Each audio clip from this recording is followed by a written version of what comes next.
Mary and Martha, for some people, are really types of human behavior, or even types of the spiritual types of churches.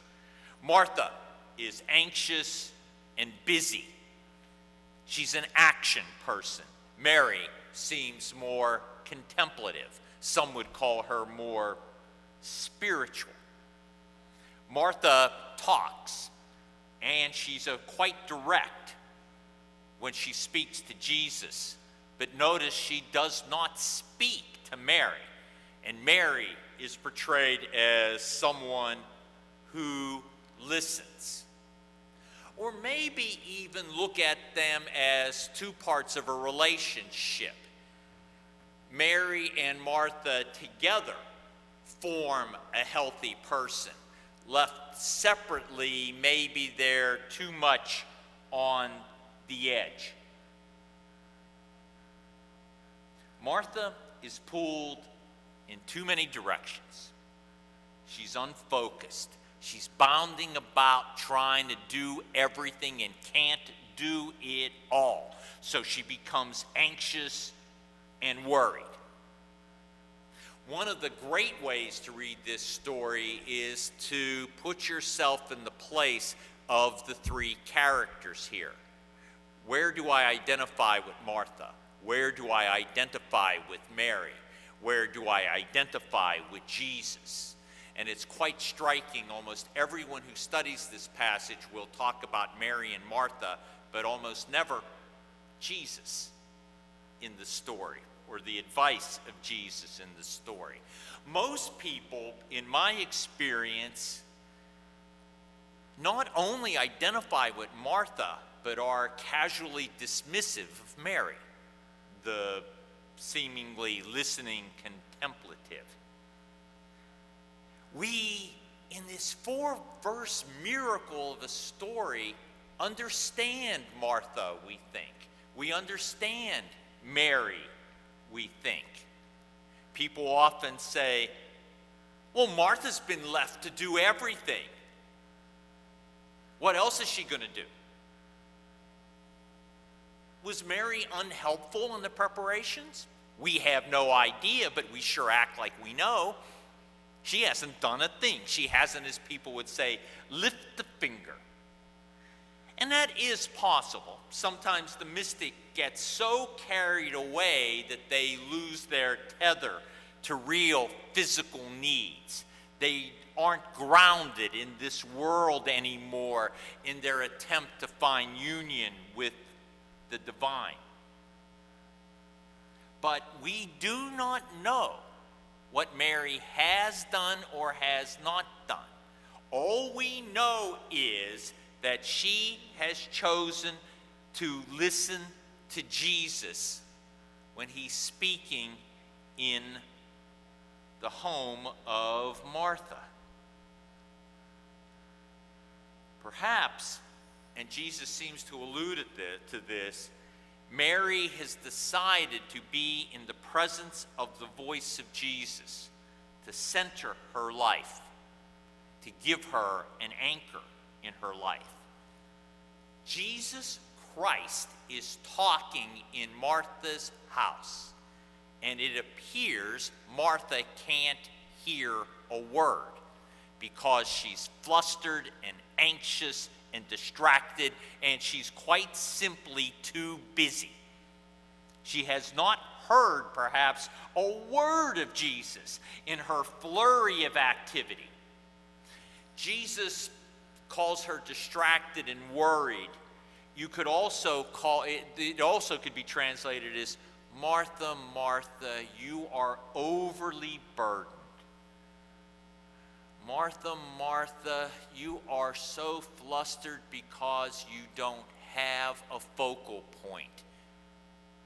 You're running around trying to do too many things all at once.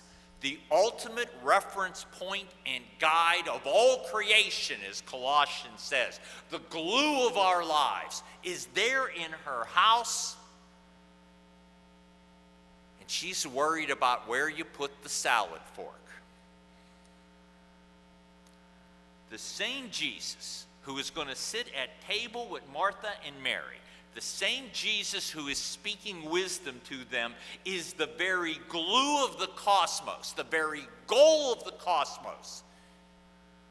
In the book of Colossians, but Martha's worried about the wine glasses. All of us, I think, have both a Mary type and a Martha type within us. And the issue is, as our prayer said already, one of balance, of holding these disparate parts of ourselves together. Or put differently, churches have Marys and Marthas within them, and we have plenty of room for both. But again, we seek a balance between what we now call the missional and the Mary contemplative, worshipful work of the church. I do realize the 90-10 issue, where it seems that 90% of us rely on the 10% of Marthas that we call the choir here to do the work. But there's other issues here as well that afflict the Marthas in the world and afflict the Marys in the world as well. Years ago, a new development occurred in psychology called family systems work. And what it basically says is that we are, if you will, assigned roles in our families or in organizations of which we're a part. And one of their critical discoveries was that we do not deal with each other one-on-one very well, and if truth be told, try to avoid it. They also discovered that most of us don't separate our thoughts and our feelings very well. And in fact, most of us get flooded by feelings so much that we can't think. We make mistakes. And further, we tend to project things far too much. We barely know ourselves, but by God, we know what somebody else is thinking and feeling. In fact, in some relationships, we say, well, it's a good relationship if I know what you're thinking and feeling. That's nonsense. We barely know ourselves, but we'll even say, I know you better than you know ourselves. Or oneself. We have difficulty separating not only our feelings, but separating our own feelings from others' thoughts and feelings. And we look to others in the family or in our circle to define how we're supposed to think about things, how we feel about people, how we interpret our own experiences. Often we get to use their words so enmeshed in other people's thoughts, feelings, and opinions, we've lost our own center of ourself. And we're cast adrift, dependent on what we assume are the thoughts and feelings of others.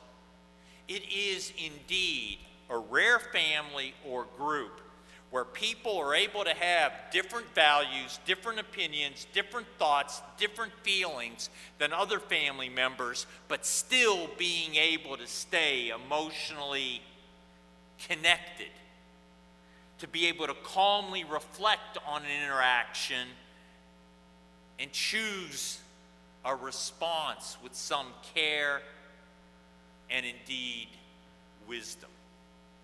What we often do, you see in the Mary and Martha story. Martha has an issue. What does she do? Well, what a sane person would do would be to talk to Mary about it. but we're in a family. So, of course, we're not going to act sanely. We're going to act insanely. So what does she do? To avoid talking to her sister, she looks for an ally, or she wants to move from 2 to 3.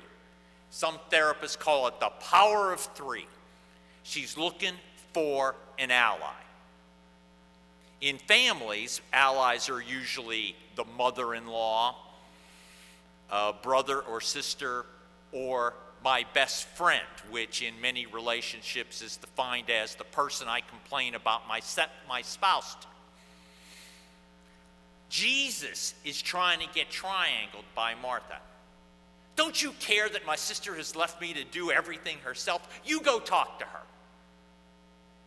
One of the wonderful things in life is to be able to draw into a triangle. It feels intimate and wonderful.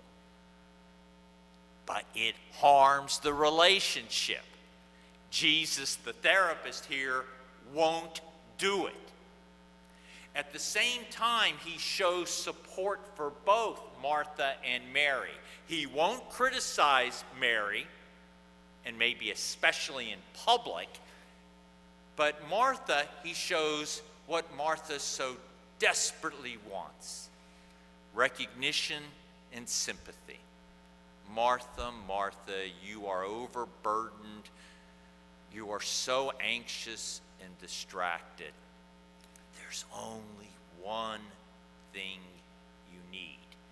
In other words, he's not going to let the triangle break up his relations with either Mary or Martha.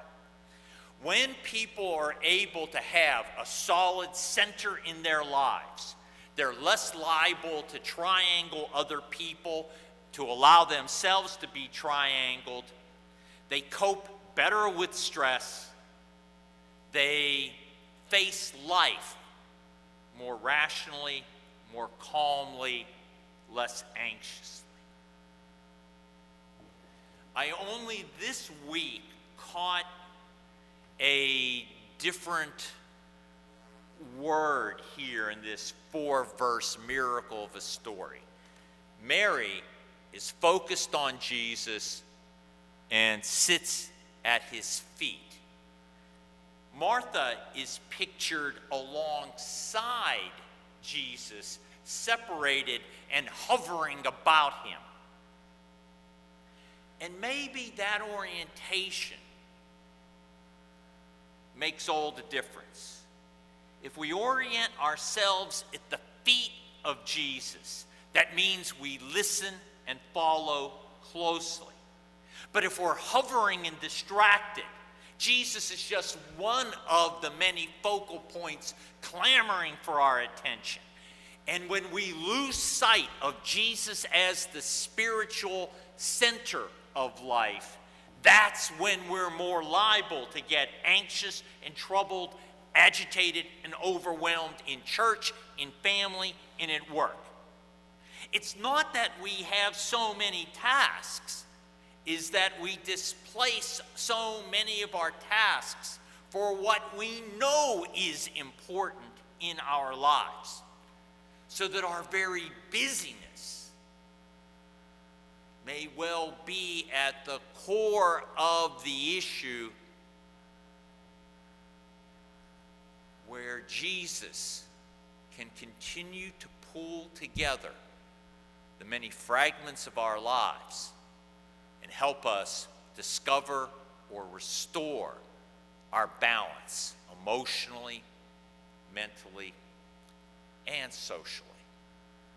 There's plenty of room for Mary and Martha, both in ourselves and in our groups. But there's plenty of room and plenty of time to balance the Mary and Martha in each one of us, so that we can be whole and stable people.